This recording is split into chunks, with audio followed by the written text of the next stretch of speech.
how can I identify my strengths within me? What are my strengths? Literally in the morning when you had a dream and you asked that question and you noticed a symbol, then you went sleeping, answer for that question will come to you. When we do it simple, we can actually learn faster. What tools do I have actually access to? What tools are in front of me right now? And how can I make the best use of it? How can I maintain that balance within me? Balance is very important when you become the powerful magician. So today we will be talking about the powerful questions which you can use in order to encrypt the main positive sides of this card, the magician card in your reality. No matter where you are today, but if you get drawn to this card and you want to encrypt those positive sides of this card, meaning when you have that inner knowledge within you and you absolutely have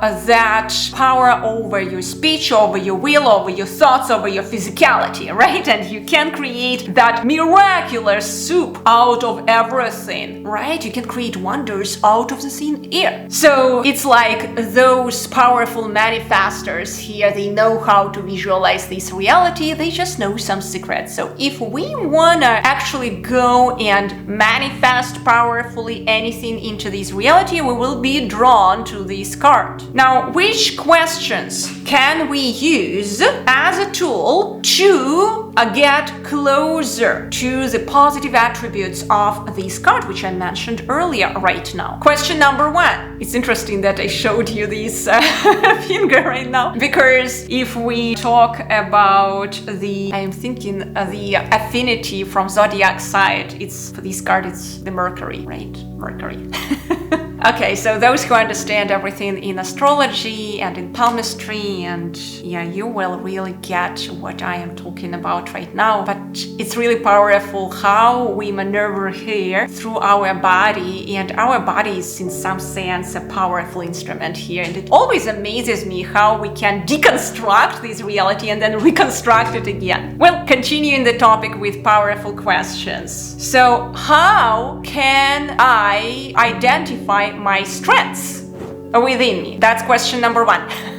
Keep showing it. Question number two. What are my strengths? And just looking at this card. So again, you can either look at this card and you can find the symbols there answering that question, write down them in your tarot journal, and then either today or the next day you can figure out based on that question. Look at the question, look at the symbol which you first noticed, and then you will establish the association. I recommend that association is established literally in the morning when you had a dream and you asked that question and you noticed a symbol, then you went sleeping. Believe me or not, the association which is attributed to that symbol as an answer for that question will come to you. Another thing which you can do, you can shuffle your deck and ask that question, what are my strengths? And you can pull out, do like the simple 3-card spread, right? Like, don't do it very complicated. When we do it simple, we can actually learn faster. And so you do 3-card spread and you start analyzing those cards, and these may help you to identify your strengths as well. So that's another method. Or you can do the 1-card reading and pull like the 3 symbols on that 1 card if you want just to focus on just 3 strengths to develop within you. So that's question number 1. What are my strengths? Now, question number 2. All right, so here it is. I remember we have here powerful tools, right? So he has access to many tools. So what tools do I have actually access to? What are those tools right now? Because guess what? This universe is resourceful and it's working what is in front of it, like these magicians. So we want to be resourceful. What tools are in front of me right now? And how can I make the best use of it? So you can do either reading on this card, or you can use your deck as well. Do the shuffling, do the 1-card spread, do the 3-card spread, do whatever the spread you like to do, but I would recommend the simpler, the easier. Now, if you are one of those channelers today, right? So there is a powerful term, mediums, channelers. So probably you experience here and there the lack of balance. And as I mentioned to you, one of the problems with this card, we can get drawn to the downside of ours and get very heavy because we start acting in our own interests, or we start judging or whatever. So balance is very important when you become the powerful magician, when you become that vessel through which that ultra pure mind, that power of all creation starts going through. The more power is going through you, the more you want to be in the center. That's why, how can I maintain that balance within me? It's very, very important. Otherwise, this law of duality will pull you to here and there. You will suffer tremendously and you will play with others' lives, and that is not what we want to do in this reality, because we just get down heavier and this will not bring happiness to this life. And what will happen is your cycle will start getting shrunk